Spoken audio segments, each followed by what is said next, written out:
What up, plebs? Welcome back. Yo, what up, my fellow Geodudes? Welcome back to another video. I don't know why Dude, you would think that the more YouTube videos I make, the better I would be at intros, but I'm just not.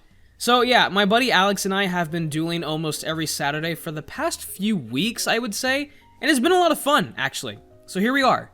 So today, I wanted to go over this deck idea that has been looming around for a little bit. It's nothing, like, too crazy. I don't think it's meta. I'm pretty sure I'm actually positive it's not meta.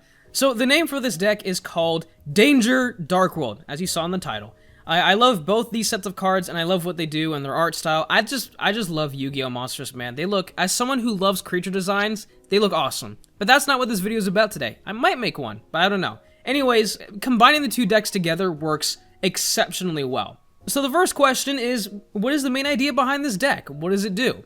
So basically, the main idea is you're discarding cards to activate their effects. Both the Dark World and Danger monsters have discarding effects, so obviously the main idea is to discard them, which then can destroy cards your opponent controls. Some monsters special summon themselves through revealing them in your hand or discarding them, which then leads to link summons, XYZs, fusions, and other stuff. Now the second part of this deck is my own unique twist to it, and that is, this deck also hinders your opponent's power within their hand and their own deck, which I will explain later. Side note, by the way, I'm not going to go over how every single card works, because that would be way too long of a video, but I will show how the full deck works in action within the Dueling Nexus, even though the bot loves to use ban cards and all that great stuff, but having that simulation will very much help you guys understand how this deck functions. So let's first go over the monsters, the Dark World monsters specifically. So these monsters have their effects activated by discarding them through card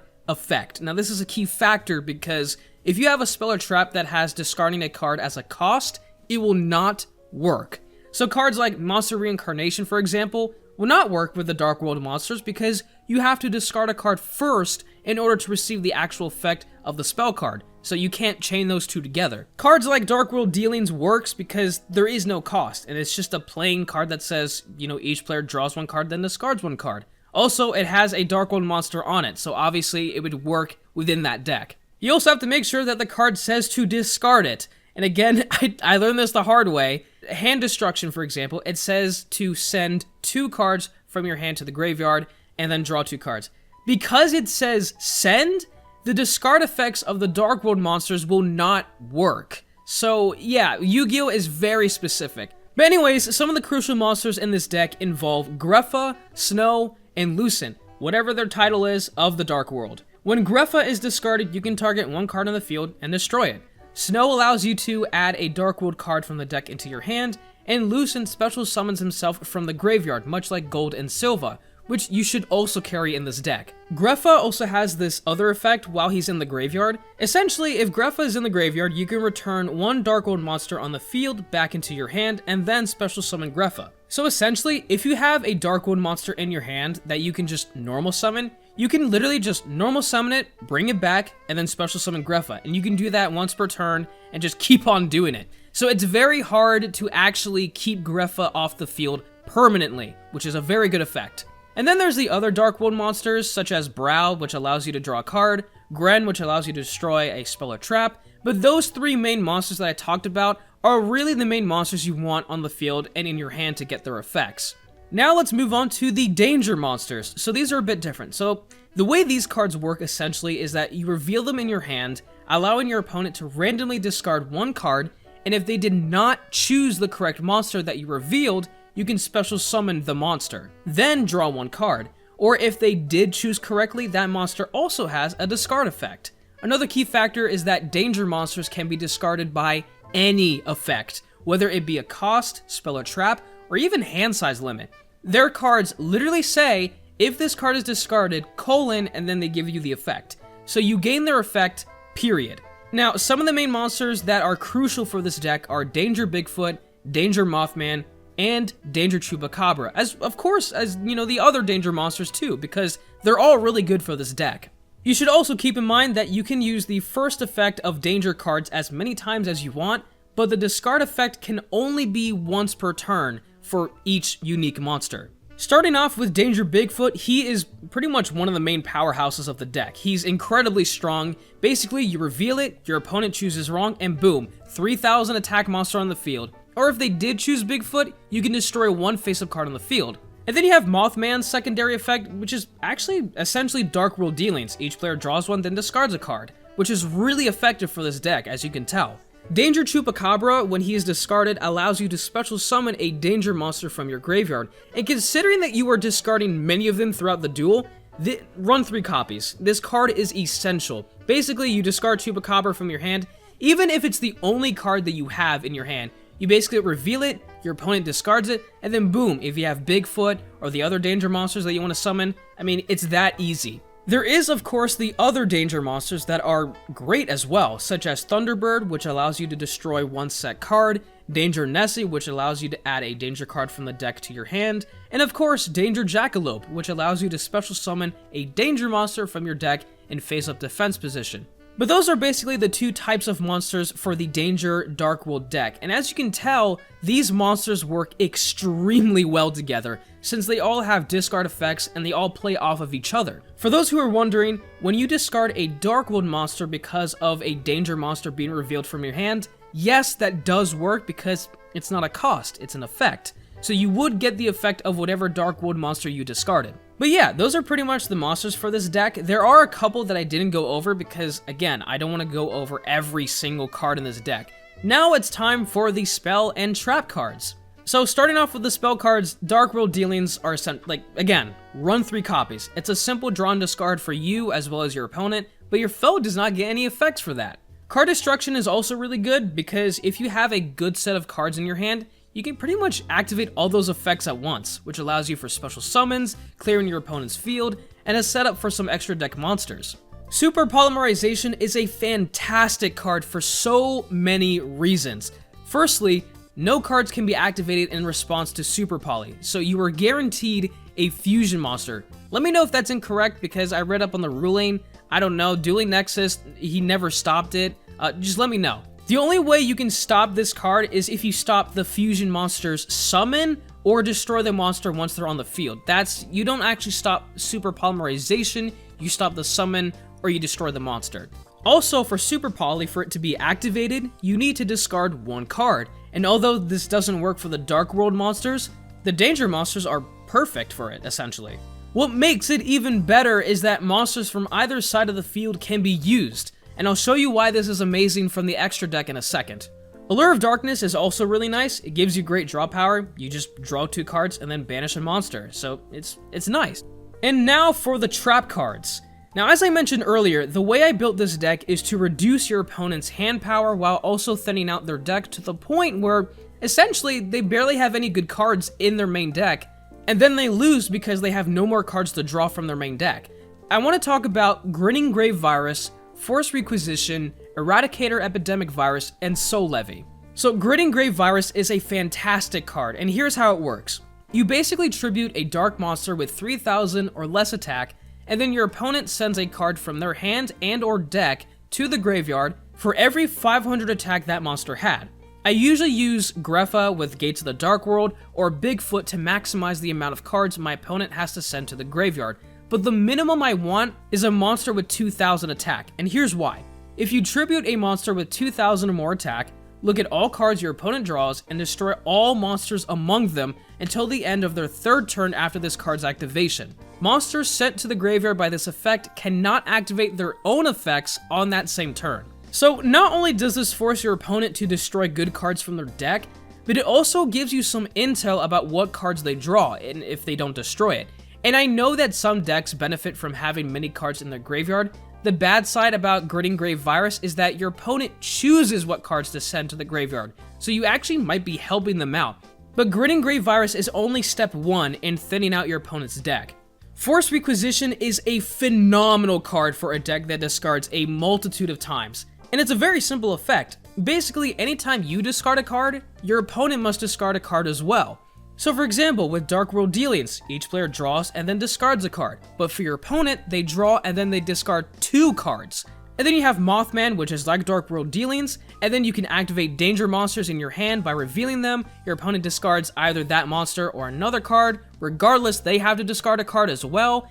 And basically, there are so many cards from this deck that benefit from Forced Requisition that will then absolutely decimate your opponent's hand power.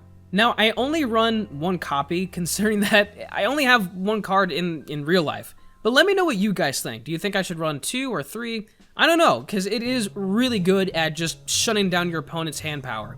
And then you have ERADICATOR Epidemic Virus. This card is just great to have in a mostly dark monster deck because you tribute a monster with 2500 or more attack, and then you can either choose spells or traps, destroy all of whichever one you picked from your opponent's hand, field, and any that they pull within the next 3 turns. You're basically hindering them from using valuable magic cards while at the same time giving you a bit of a grace period to not worry about one or the other. Now lastly, I want to talk about Soul Levy. This card's actually, again, like Forced Requisition, it's pretty simple, but it is incredibly powerful. Now you can only control one Soul Levy at a time because otherwise it would be broken. Essentially, each time your opponent special summons a monster or multiple monsters at the same time, send the top 3 cards from their deck into the graveyard. That's it. I tested this card within the Dueling Nexus a couple of times, and at minimum, they special summoned the bot. They special summoned like 5 different monsters, which means that they had to send 15 cards from their deck into their graveyard. Considering the meta right now is all about special summoning monsters, like I feel like it should be in every single deck. Soul Levy, I should mention by the way, also includes any monsters summoned from the extra deck, because Link, XYZs, and the other monsters, they all count as special summons. It's a very good card, and I definitely recommend it. And finally, it's time to talk about the extra monsters from the extra deck.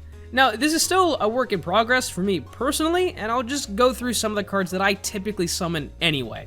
So the first one I want to talk about is an old friend of mine, Time Thief Redoer, because my friend Alex has this card, I don't, and it is the bane of my, I freaking hate this card. And I was like, you know what, I'm gonna add it to this one, because it's honestly a great monster for any deck. It's 2 level 4 monsters, 2400 attack, I mean, what's not to like?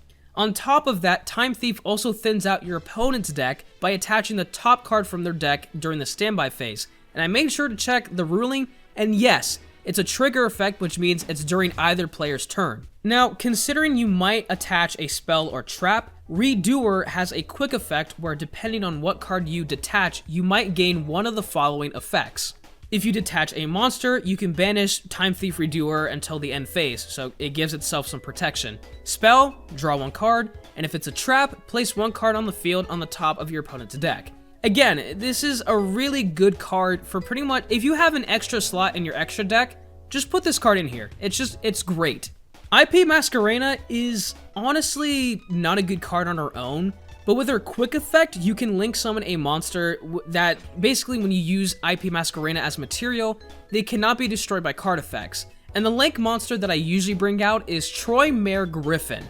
Troymare Griffin is a fantastic card for this deck because you can discard 1 card, therefore activating the effects of only danger monsters, because remember, it's a cost, and then take 1 spell or trap from your graveyard and set it to your field. And the way I play it essentially is that if my opponent already got rid of my Soul Levy, I basically bring this Link Summon monster out and I set Soul Levy down, wait till the next turn, boom, activate it again, and then they have to send more cards from their deck to the graveyard. It is a really, really good combination. Also, if it was co-linked, you can actually draw another card. But the main idea behind this Link monster is that special summoned monsters cannot activate their effects on the field unless they are linked. So unless your opponent has a lot of Link monsters, all their monsters on the field have their effects negated. Now what's really good about this card is that Danger and Dark World monsters, they don't have any effects on the field, meaning that you are still free to use their effects within the hand or in the graveyard without having to worry about pulling the brakes on your own strategy. It's a really nice addition to this specific deck. Now lastly, I want to quickly go over the fusion monsters.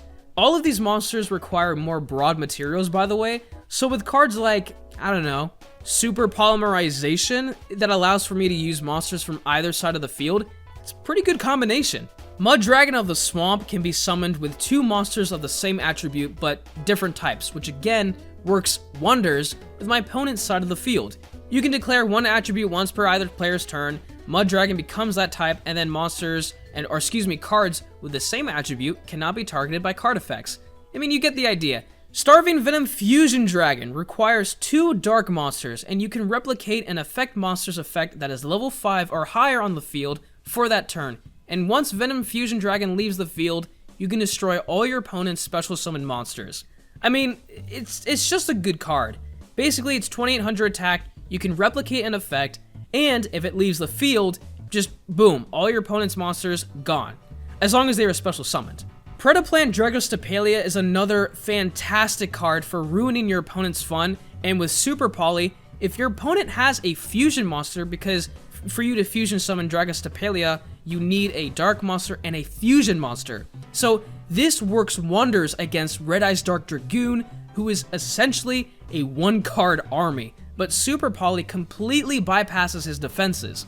And also, once per turn during either player's turn, you can place a Predaplant counter on an opponent's monster that essentially negates their effects and makes them become level 1, stopping XYZ summons as well.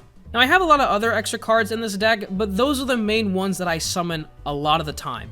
All in all, this deck is just a blast to use, and one of the reasons why I love it so much is because you have quite a few options to choose from your extra deck and what strategies you want to implement. You can either beat them by reducing their life points to 0, or making them draw and send so many cards to the graveyard until they have 0 cards in their main deck.